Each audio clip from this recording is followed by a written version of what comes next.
Une journée très riche en enseignements et qui nous a permis de mieux comprendre le GEDP, mais aussi de pouvoir évoquer en profondeur le rôle du journaliste dans le cadre du contrôle citoyen.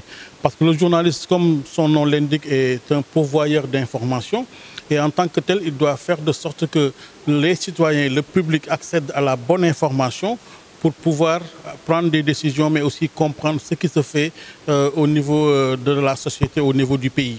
Mais aussi pour les gouvernants, le journaliste doit pouvoir décortiquer les actes qu'il pose pour permettre aux citoyens d'apprécier, mais aussi de pouvoir élaborer des politiques publiques de qualité. Tout compte fait, cette journée a été très fructueuse pour moi en tant que panéliste, mais également en tant qu'enseignant-chercheur. J'ai évoqué le fait que les journalistes doivent tout faire pour se faire former. Ce qu'on appelle la formation continue est essentiel. Parce qu'une fois que vous sortez de l'école, vous avez la formation de base.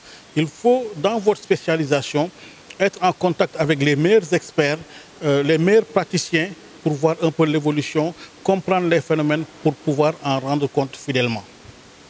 Alors, que doivent faire les organisations, les institutions pour faciliter la recherche et le reportage aux journalistes? Moi, je pense qu'ils doivent d'abord leur permettre d'accéder aux moyens. C'est important. Un journaliste qui veut faire un travail de profondeur ne peut pas le faire s'il n'a pas les moyens. Et nous savons aujourd'hui, avec la situation économique des rédactions, les rédactions ne vont pas mettre certains moyens pour aller faire des enquêtes sur des sujets qui ne sont pas tout de suite vendeurs pour elles. Il y a aussi un élément important, les organisations doivent mettre leur expertise à la disposition des journalistes pour leur permettre d'aller en profondeur dans le traitement de ces questions-là. Donc, cette initiative du CRADES, est un exemple à suivre? Oui, c'est un exemple à suivre et moi, je voudrais même les appeler à aller plus loin parce qu'au-delà de cette initiative-là, je l'ai dit tout à l'heure, il y a la possibilité de sponsoriser des modules comme par exemple le GEDP.